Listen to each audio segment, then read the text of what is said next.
Bonjour, je vous retrouve pour l'horoscope des natifs des Béliers et ascendants Bélier pour le mois d'octobre 2019. Alors, je rappelle que ces horoscopes sont généralistes et que si vous souhaitez une étude plus personnalisée, eh bien, vous avez mes coordonnées en début de vidéo et sous la vidéo. Alors, ce mois-ci, on va avoir deux thématiques principales pour vous, natifs du Bélier et ascendant Bélier. Alors, Mars, votre planète ici, n'est pas dans son signe, ni dans sa maison, elle est doublement en exil, puisque la maison 7, où elle se trouve, c'est-à-dire le signe de la Balance, dans lequel Mars va rentrer le 3 octobre dans votre secteur 7, est en analogie avec le signe de la Balance où se trouve justement Mars.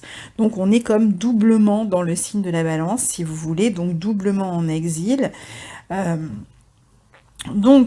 Mars, qui est votre planète maîtresse, qui représente vos désirs, votre pouvoir d'action, votre énergie, votre capacité à agir, va dans ce signe de la Balance en secteur 7, non seulement chercher à communiquer, à entrer en contact avec les autres autour de ses projets, de ses désirs, de ses envies et de ce que vous souhaitez réaliser, en essayant peut-être de trouver des terrains d'entente, je dis bien en essayant peut-être aussi de se montrer un peu plus conciliant, peut-être plus doux, peut-être moins agressif d'une certaine manière dans le besoin de réaliser ses projets, mais va surtout devoir faire ou prendre en compte les autres dans la réalisation de ces projets.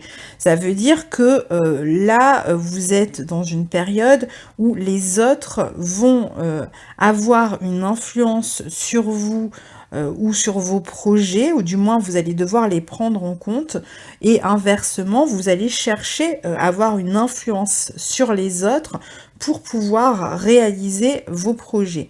Donc ici, on peut se réunir pour discuter de son action, de ce qu'on a envie de mettre en avant. On peut décider de s'unir aussi pour un travail en commun. On peut décider de s'associer, de collaborer, de partager. En tout cas, c'est pas une période où vous allez pouvoir rester seul et avancer loin des autres et en solo de toute façon sur vos projets. Vous allez devoir, pendant cette période, prendre en compte la vie, le désir des autres et vous positionner par rapport à eux, quelle que soit leur position à ces autres, qui ne sont peut-être pas sur la même longueur d'onde que vous. Donc ici, on peut avoir des choix à faire et se montrer peut-être un peu plus hésitant du fait même que vos désirs vont se heurter ou se confronter, en tout cas d'une certaine manière, à la vision d'autrui, au désir d'autrui aussi. Donc il pourrait y avoir des choix à faire ce mois-ci, des choix de carrière, des choix de collaboration, des choix de participation à un projet. Vous pouvez bien évidemment avoir aussi avec ce Mars en secteur 7 des ennuis à régler avec la justice pendant cette période-là, ou du moins des questions juridiques à traiter. C'est pas forcément des ennuis, parfois ça peut être juste un moment où on s'occupe de toute la partie juridique, par exemple dans le projet, si on cherche à monter une entreprise, une association, etc. Donc officiel, légal. Vous êtes peut-être dans le doute quant à la suite aussi, vous cherchez peut-être même à influencer quelqu'un en ce moment, à lui faire entendre raison, à même influencer sur une situation dans le but de réaliser vos objectifs et vos projets. Alors ça peut être une tâche professionnelle qui réclame que vous soyez en rapport avec quelqu'un et que vous ayez à défendre votre point de vue ou à vous imposer dans un projet. Vous allez allez chercher activement un collaborateur ou peut-être à signer un contrat. Si vous devez vous adresser à d'autres personnes, si vous devez parler en public, bien Mars va vous aider à vous montrer convaincant dans la communication avec les autres. Si vous travaillez dans un domaine juridique pour défendre une affaire, ben c'est sûr que Mars va vous aider à vous montrer peut-être plus impétueux dans votre communication, dans la manière de présenter une affaire. Vous pouvez aussi ici agir en couple ou avoir des questions de couple à régler par rapport à des projets qui vous tiennent à cœur, je vais y revenir. Dans le couple aussi, on peut avoir envie de faire des choses ensemble, on peut se montrer très actif ensemble sur des projets de couple aussi, hein. Pourquoi pas aussi faire du sport ensemble. Alors le 3 octobre, on a Pluton qui redevient direct dans votre secteur 10, qui va justement vous permettre d'avancer dans votre vie. On verra que ce secteur 7 et ce secteur 10 sont d'une certaine manière en confrontation ce mois-ci, je vais vous en parler plus loin. Donc, Pluton qui redevient direct dans votre secteur 10 va vous permettre, je vous disais, d'avancer dans votre vie, peut-être allégé d'un poids suite à la conjonction Saturne Sud qui est maintenant derrière vous et qui s'est déroulée jusqu'à fin septembre. Elle est encore un peu active en début de mois et qui vous a peut-être permis de lâcher quelque chose par rapport à certaines attentes au niveau d'un projet professionnel particulièrement ou un projet de vie, parce que dans ce secteur 10, on parle vraiment de n'importe quel projet de vie important, hein. D'ailleurs, les signes cardinaux sont quand même assez touchés ici, c'est-à-dire signes cardinaux, c'est votre signe, le bélier, la balance, le capricorne ici, puisqu'on va avoir des planètes dans ces secteurs-là qui vont communiquer ensemble. Donc on voit bien qu'il y a des décisions importantes dans votre vie encore, hein. Vous avez en amont le travail important à faire pour vous tenir prêt pour la suite d'un gros projet professionnel ou d'un gros projet de vie qui a pour but en tout cas de transformer radicalement, je pense, pas mal de secteurs de votre vie en même temps. C'est-à-dire que par exemple, ça peut être un projet professionnel qui amène un déménagement, ça peut être un projet de couple qui amène un changement d'emploi, ça peut être un projet quelconque qui va agir sur un autre domaine de votre vie. Donc c'est pas un seul domaine en même temps. Quand on a les maisons angulaires comme ça qui sont touchées, on voit que c'est pas seulement un secteur qui est touché, c'est beaucoup plus global que ça. Alors maintenant, les planètes sont redevenues directes, donc même si Saturne et Pluton sont malgré tout au carré de votre signe, je pense que vous allez quand même pouvoir avancer davantage ici. Vous avez peut-être pu ou dû vous éloigner de certaines personnes, peut-être rompre des relations, des contrats, des engagements pour vous tenir prêt ces derniers mois, ou revenir en tout cas sur certains engagements, certains liens qui peut-être vous maintenaient dans le passé et qui vous empêchaient d'avancer vers ce futur, ce projet que vous avez devant vous. Alors, je vous disais, Saturne et Pluton sont quand même toujours au carré de votre signe. Ça veut dire que pour avancer un peu plus rapidement à présent, vous avez d'une certaine manière un peu plus de latitude, vous avez encore du travail à faire, donc ça va vous permettre d'avancer plus rapidement, mais en même temps, peut-être que le projet global, le projet final, n'est peut-être pas encore là tout de suite. C'est possible, surtout pour le 3e décan, et je dirais peut-être aussi la fin du 2e décan, qu'il faille attendre vraiment la fin 2020 pour atteindre cet objectif global que vous êtes fixé.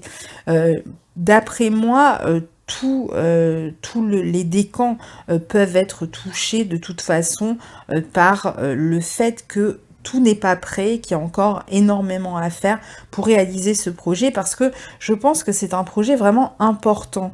Donc c'est pour ça que ça prend du temps.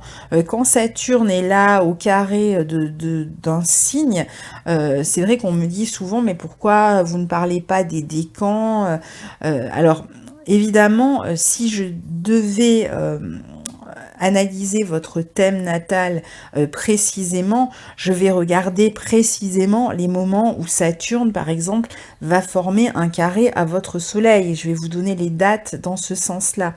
Mais même dans une étude personnalisée, je considère que quand Saturne est dans un signe au carré d'un autre, même les périodes où il ne forme pas un carré exact, il a tendance à ralentir, je dirais, un projet ou un changement qu'on cherche à appliquer. Alors, on dit ralentir, etc. Pour moi, ça veut tout simplement dire que tant que Saturne est dans un signe au carré du vôtre, vous n'êtes pas prêt, tout simplement. Donc, c'est pas forcément un ralentissement dans le sens qu'on est complètement bloqué. Pour moi, c'est plutôt une préparation, c'est-à-dire que on se heurte à la réalité avec Saturne, hein, qui représente vraiment le côté lucide, concret. Donc on se heurte avec des carrés de Saturne, voire même avec des oppositions. Les oppositions, c'est encore un peu différent. Mais avec les carrés, on se heurte à la réalité. Ça veut dire que, par exemple, on essaye d'avancer dans une direction et puis ça bloque. Et donc on va se dire, ah bien là, je suis pas prêt, c'est pas comme ça qu'il faut avancer.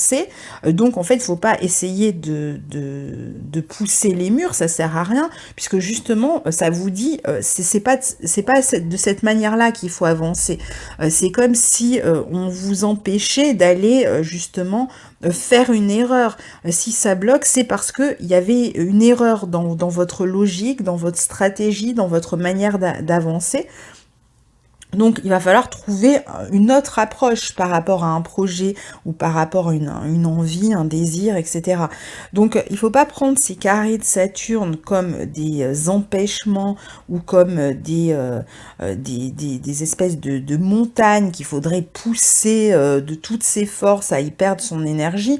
Non, au contraire, il faut prendre ça un petit peu comme une leçon et comprendre que en fait, on a fait fausse route, pas forcément dans le projet global, peut-être que le projet est bon, hein, mais c'est plutôt dans la démarche, dans la manière dont on a avancé vers ce projet. Donc il va falloir trouver une autre manière ou alors tout simplement mieux se préparer.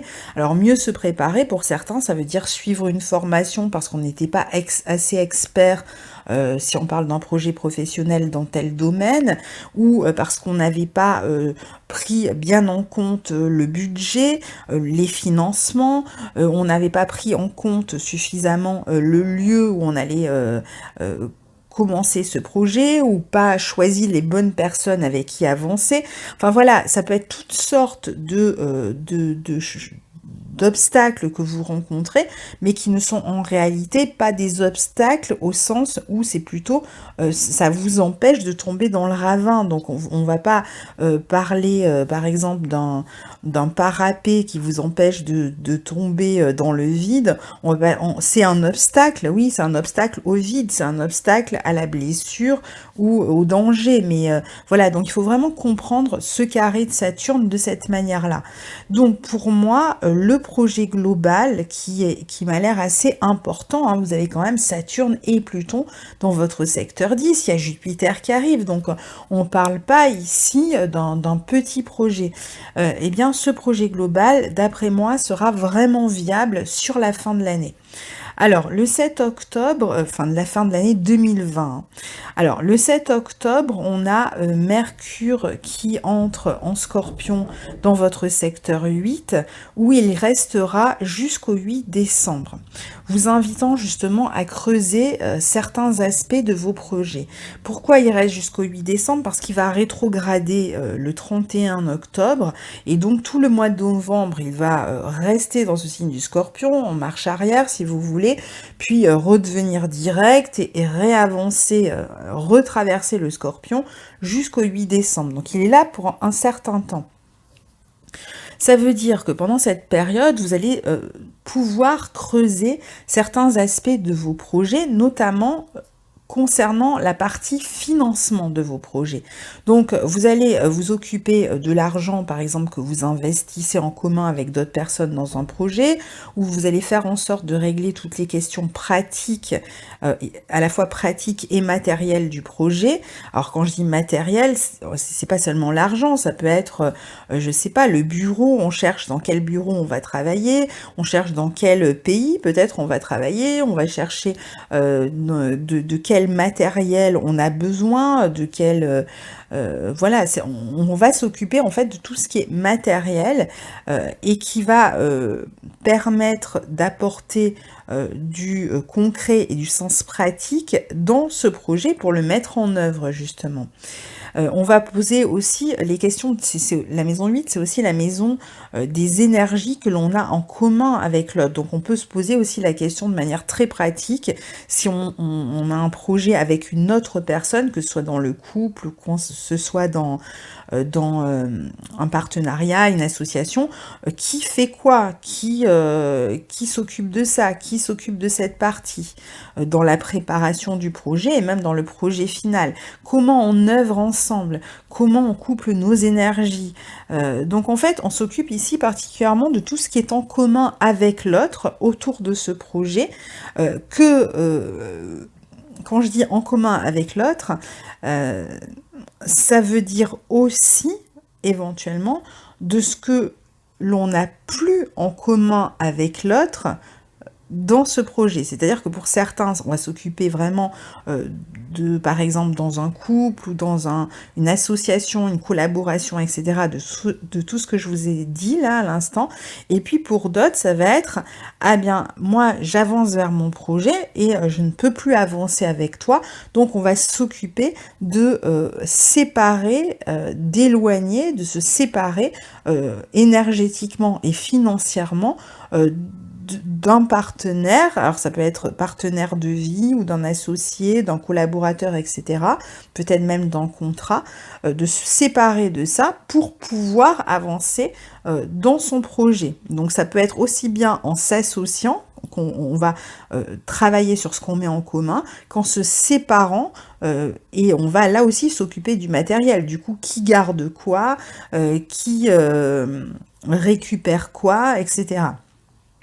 Pour d'autres, dont le projet, donc je vous disais, serait plutôt un projet de séparation, eh bien c'est la même chose, hein, c'est vraiment qu'est-ce qu'on avait en commun et comment on sépare ce qu'on avait en commun. Et ça peut impliquer ce qu'on a en commun aussi, les questions autour des enfants, évidemment. Donc toute la partie même matérielle concernant les enfants. Puis donc le 7, le soleil sera carré à Saturne, qui renvoie à ces décisions importantes à faire, à ces choix importants à faire dans une relation, hein. On a vu qu'il s'agit de mettre en commun ou de séparation. Pour d'autres, ce projet peut impliquer un éloignement géographique et donc une séparation du partenaire. Et donc là aussi, on va s'occuper de toutes ces questions, même si c'est pas une séparation affective, si c'est une séparation géographique, eh bien, on va aussi savoir comment on fait pour payer ça, à quel moment on se retrouve, si vous êtes séparés pendant quelques mois de votre partenaire pour des raisons professionnelles ou autres, sur le plan géographique, eh ben, qui paye quoi, comment on fait pendant qu'on est éloigné, je sais pas, pour les enfants, pour les assurances, voilà, on va s'occuper vraiment de tout l'aspect pratique, encore une fois. Alors, pour d'autres encore, ça peut être une période autour d'une rupture de contrat. Il peut y avoir d'ailleurs des frustrations, des doutes, des peurs, hein. Il peut même y avoir des difficultés avec des figures d'autorité ici. Ça peut être aussi la raison pour laquelle vous souhaitez partir. Et donc là, c'est pareil, si vous voulez partir, eh bien vous allez vous demander si je quitte cet emploi, à quoi j'ai droit, comment je peux faire. Donc on va peut-être aller voir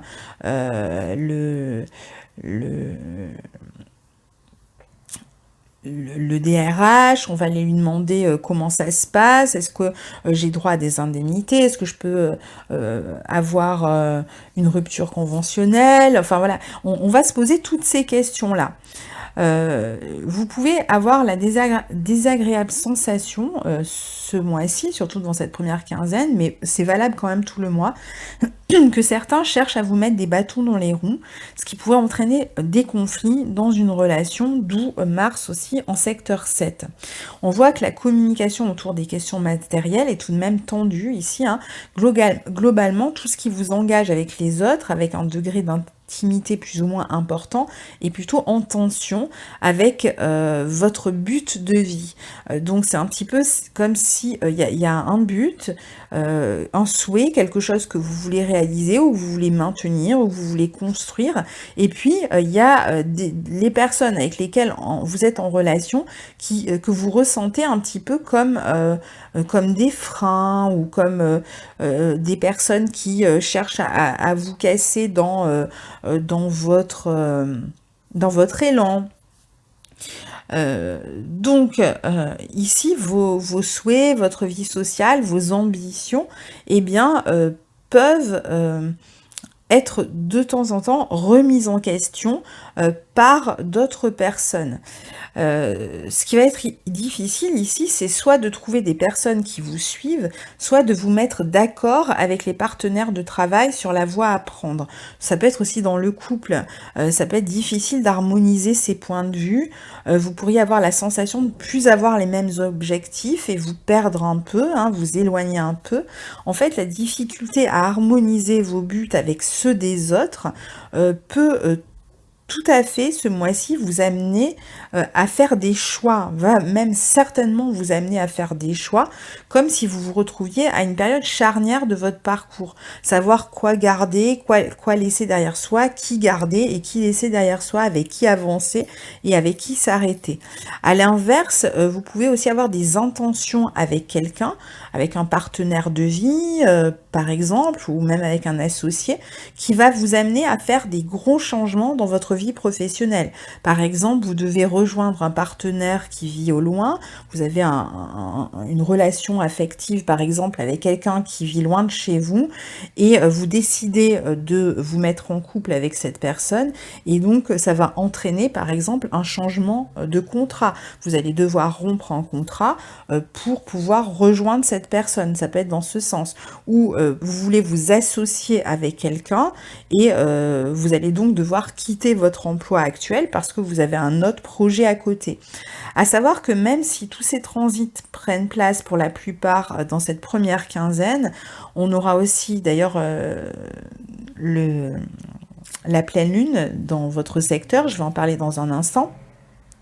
On a tout de même le carré de Mars en balance à Saturne en Capricorne le 27 qui vient réappuyer sur ces problématiques. C'est pour ça que je vous disais, c'est quand même plutôt dans la première quinzaine, mais c'est quand même latent, c'est quand même présent pendant tout le mois, mais avec des nuances différentes. Cette thématique dont je viens de parler jusqu'à présent sera renforcée le 13 octobre par une pleine lune en bélier dans votre signe, qui sera au carré de Pluton, et qui va juste renforcer exactement tout ce que je viens de vous expliquer, donc je rajoute rien parce que c'est vraiment tout ce que je viens de vous expliquer. Juste peut-être que autour du 13 octobre, ces problématiques-là vont vous sembler beaucoup plus évidentes. C'est-à-dire que vous allez bien comprendre ce qui bloque et ce qu'il faut arrêter. L'autre partie importante ce mois-ci des transits, ce sont les transits des planètes qui entrent en Scorpion.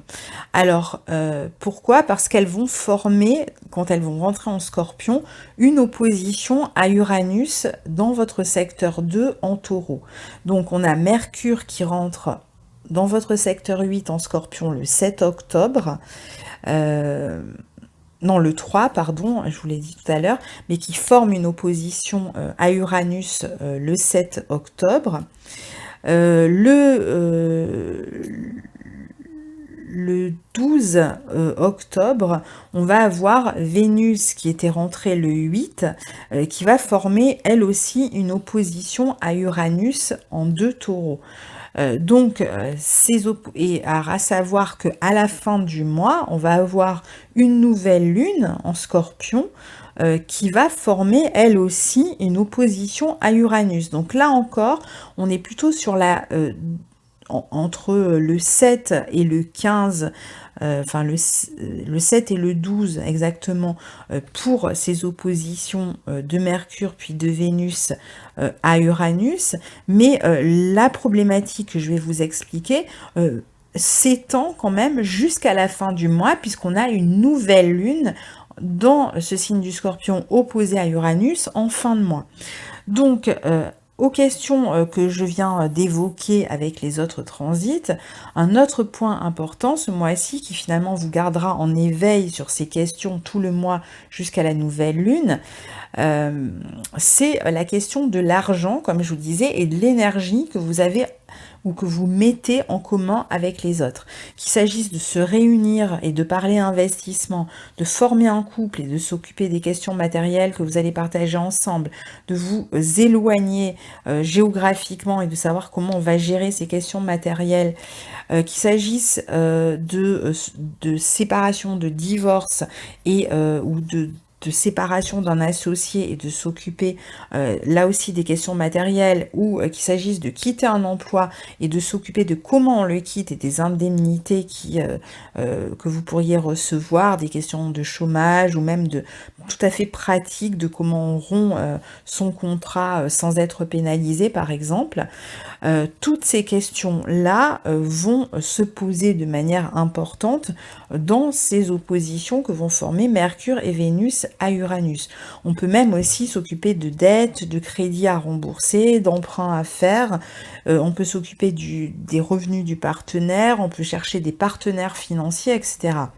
Comme les planètes en Scorpion passent face à Uranus quand elles entrent voilà, quelques jours après leur entrée en Scorpion à chaque fois, jusqu'à cette nouvelle lune en Scorpion du 28 octobre, vous pourriez avoir vraiment besoin de vous libérer de ces complications matérielles. Il y a comme une volonté ici d'en finir, de se libérer de ce que l'on doit, de récupérer son argent ou de rembourser ses dettes.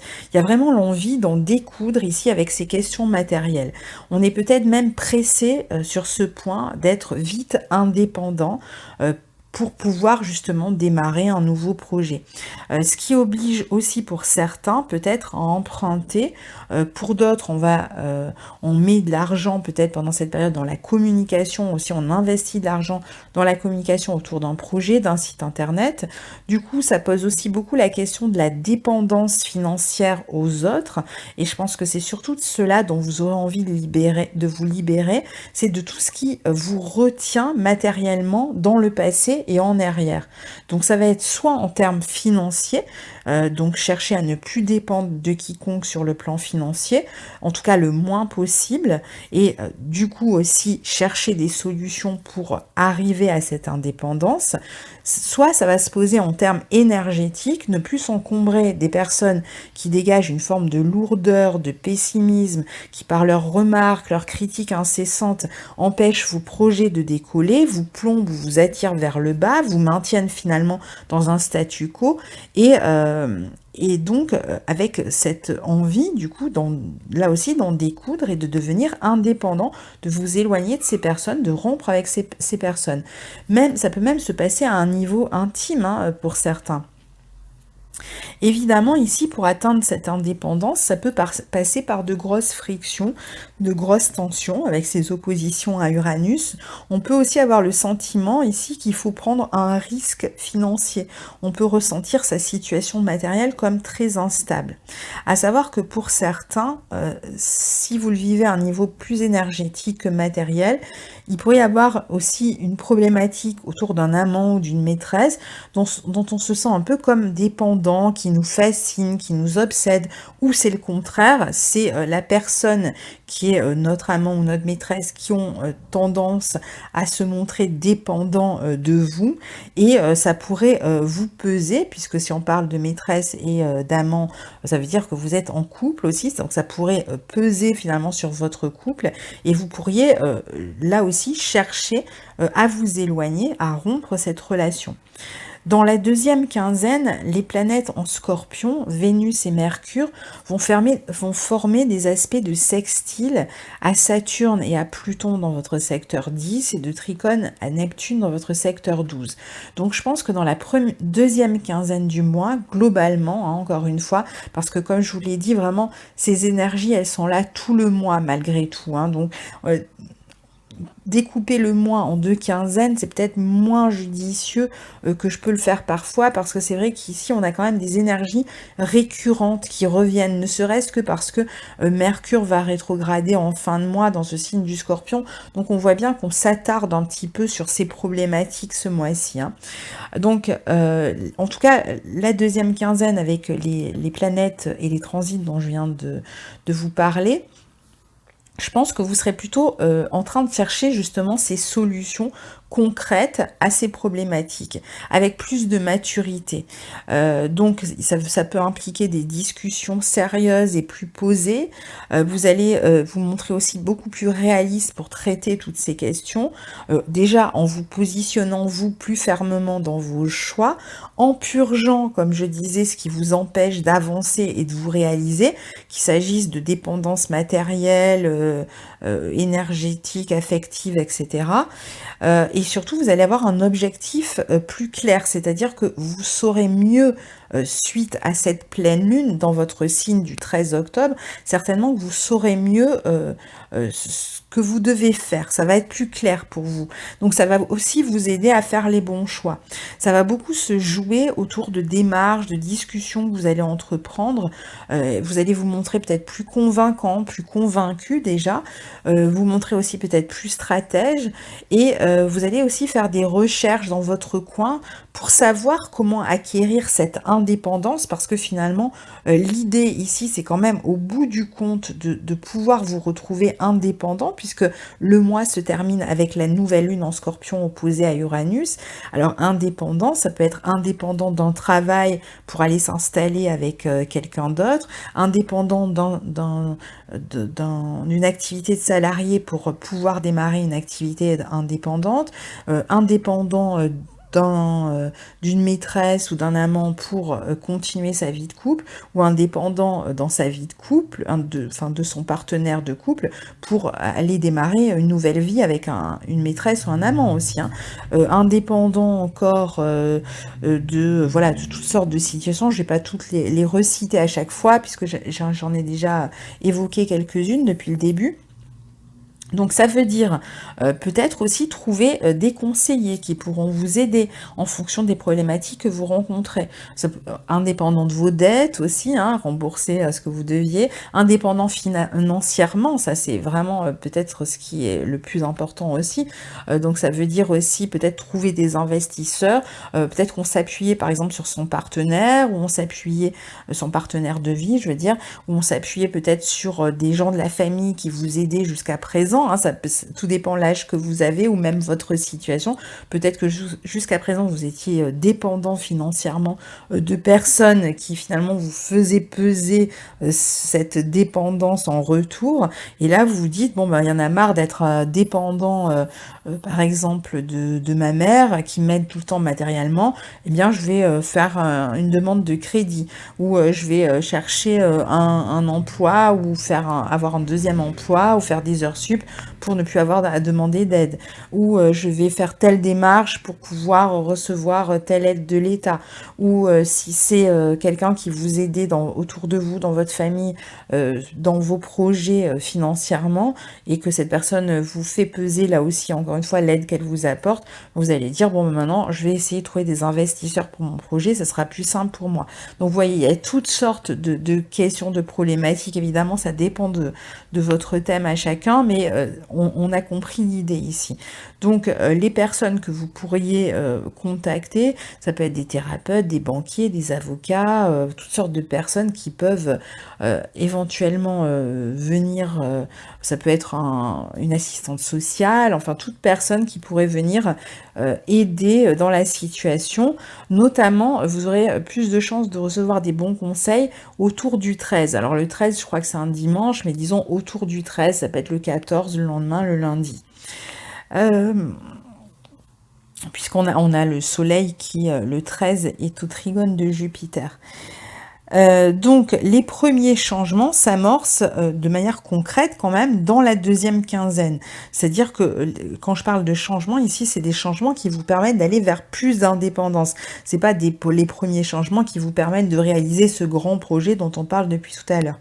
Donc ça va être une bonne période pour planifier votre action, poser des deadlines, organiser votre agenda, prendre des rendez-vous, faire des recherches, trouver des investissements, en tout cas en chercher, puisque avec les planètes en Scorpion dans votre secteur 8, on trouve, on cherche et on trouve en fait, hein, pour avoir des idées créatives aussi pour résoudre ces problématiques, puisqu'on a aussi les planètes qui forment des trigones à Neptune, ou pour vous faire aider, même sur le plan psychologique, selon les problématiques que vous rencontrez. Donc cette deuxième quinzaine est quand même beaucoup plus ancrée dans la matière d'une certaine manière. À la fin du mois, le 30, Mercure et Vénus se rejoignent dans le signe du Scorpion, donc on peut s'attendre à une discussion importante autour de ces sujets-là, surtout que Mars, rappelez-vous, je vous en ai parlé tout à l'heure, formera le 27 un carré à Saturne, juste avant la nouvelle lune en Scorpion le 28, qui laisse penser que cette décision autour du 27 sera suivie d'une discussion sérieuse qui aura des répercussions importantes le mois prochain, puisque Mercure va rétrograder en Scorpion et que vous allez certainement donc revenir de manière à maintenant que vous avez commencé à trouver des solutions, voir comment vous allez aborder ce grand projet d'une autre manière, fort de ces actes, de ces solutions, de ces discussions, de ces décisions que vous avez pris certainement particulièrement dans la deuxième quinzaine. Donc je pense que ça va vous amener à revoir pas mal de détails pratiques autour de ce projet qui vous guide et qui est là devant vous, hein, de cet objectif que vous avez. Donc voilà pour votre mois d'octobre, cher ami Bélier. N'hésitez pas à partager vos réflexions sous la vidéo, je vous lirai avec grand plaisir.